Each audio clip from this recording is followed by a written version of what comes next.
selamat berjumpa kembali di dalam program Sate Penyu, Saat Teduh bersama Penyuluh. Bersama saya Kristiana Ayu Trisna, penyuluh dari Kabupaten Bangka, Induk.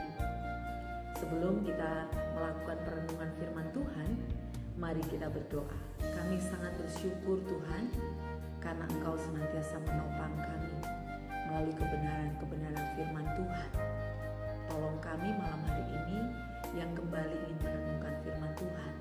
Biarkan kami menikmati setiap firman yang Engkau sudah berikan kepada kami, dan kami bisa merenungkannya, menghidupinya, sehingga kami menjadi pelaku firman dan mendapatkan kuasa dari firman tersebut. Terima kasih, terpujilah Tuhan. Haleluya. Amin. Bapak Ibu sekalian,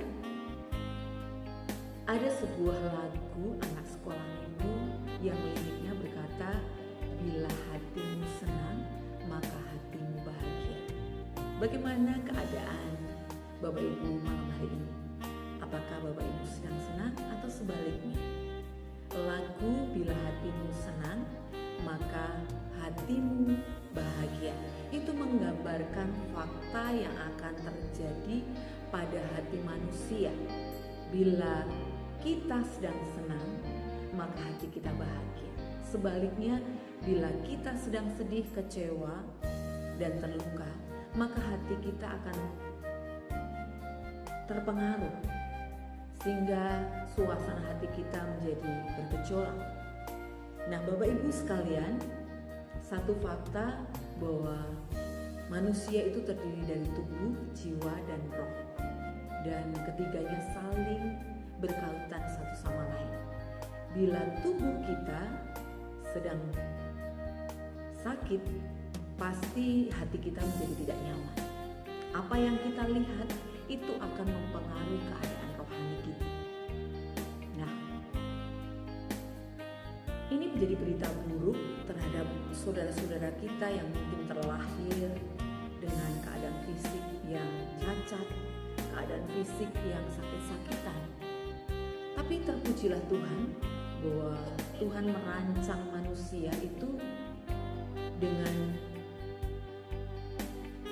rohani yang menjadi dasar atas keadaan tubuh dan jiwa kita.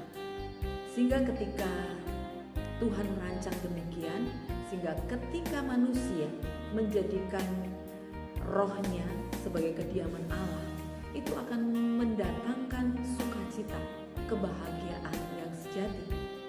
Karena kebutuhan rohani manusia adalah diisi oleh Tuhan pribadi yang menjadi Tuhan atas rohani manusia. Malam hari ini saya ajak kita untuk belajar dari kisah seorang wanita yang menjadi ibu sang juru selamat, yang diizinkan Tuhan untuk menjadi ibu sang juru selamat. Di dalam Lukas pasal 1 ayat 46 sampai dengan 47, demikian firman Tuhan. Lalu kata Maria, jiwaku memuliakan Tuhan dan hatiku bergembira karena Allah juru selamatku. Lalu kata Maria, jiwaku memuliakan Tuhan dan hatiku bergembira karena Allah juru selamatku. Jiwaku memuliakan Tuhan, hatiku bergembira karena Allah. Sebenarnya kalau ditilik dari apa yang menimpa Maria ketika dia mendapatkan pesan dari malaikat untuk mengandung sang juru selamat, dia juga berkata, bagaimana mungkin aku ini masih perawan. Di dalam budaya Yahudi, ketika seorang gadis ditemui mengandung, dia akan dihukum. Paling tidak akan dirajam batu, dia akan diadili di tengah-tengah, dan para ahli-ahli agama akan mengadili orang yang kedapatan melakukan hal yang melanggar hukum Yahudi. Namun menariknya, ketika Maria mendapati sebuah pesan, dia kemudian berkata, biarkan kehendakmu yang terjadi. Aku ini hamba Allah. Apa yang menjadi kehendakmu biarlah terjadi dalam hidup. Ini menarik sekali. Maria mengenal siapa Allah. Maria taat kepada Allah. Sehingga sumber kebahagiaan itu bukan dari keadaan. Itu bukan dari situasi di luar yang akan mengenai tubuhnya. Karena kalau disimak dari tubuhnya, dia akan mendapati keadaan yang menakutkan, yaitu dia akan diadili, dia akan dikucilkan, dia akan mengalami kesedihan yang berlarut-larut karena akan mengandung sosok bayi di mana dia belum menikah. Tapi karena dia mengenal Tuhan, Maria berkata, jiwaku memuliakan Tuhan dan hatiku bergembira karena Allah Juru Selamat. Sumber kebahagiaan, sumber sukacita Maria bukan berasal dari apa yang menimpa dirinya, apa yang dia rasakan, tapi dia tahu bahwa dia mendasarkan kebahagiaan dari keadaan rohaninya yang sudah diisi Allah yang menjadi juru selamatnya. Malam hari ini mari kita merenung bagaimana kita sudah mendapatkan kasih anugerah Allah melalui Yesus Kristus yang menjadi juru selamat kita. Biarkan itu menguasai hati kita, biarkan itu menguasai rohani kita dan mengendalikan seluruh aspek hidup kita, baik tubuh, jiwa, dan rohani. Sehingga kita mau berkata, jiwaku memuliakan Tuhan dan hatiku bergembira karena Allah Juru Selamat. Keadaan bisa buruk.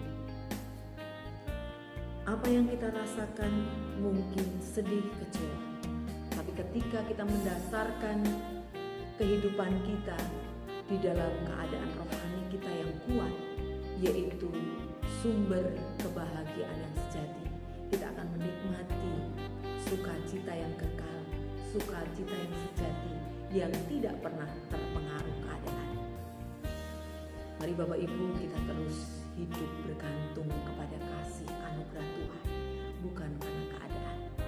Selamat malam, biarkan Tuhan selalu memberkati kita. Mari kita berdoa. Kami bersyukur dan berterima kasih oleh kebenaran firman Tuhan, oleh kisah Maria yang menjadi teladan buat kami, bahwa Maria menikmati kebahagiaan karena dia mengenal Allah Juru Selamatnya, Allah yang menciptakannya, Allah yang memanggil dia untuk menjadi berkat bagi kehidupan. Terima kasih bila hari ini kami ada karena anugerah Tuhan. Bila hari ini kami sudah mengenal Kristus, itu semata-mata karena anugerah. Bila hari ini kami bisa berkarya, itu semata-mata karena kebaikan Tuhan. Untuk itu kami menaikkan syukur kami dan kami mau komitmen untuk hidup bagi Kristus yang sudah mengasihi kami. Terima kasih Tuhan. Haleluya. Amin. Terus semangat, terus bersukacita, terus bersyukur karena Allah Juru Selamat kita.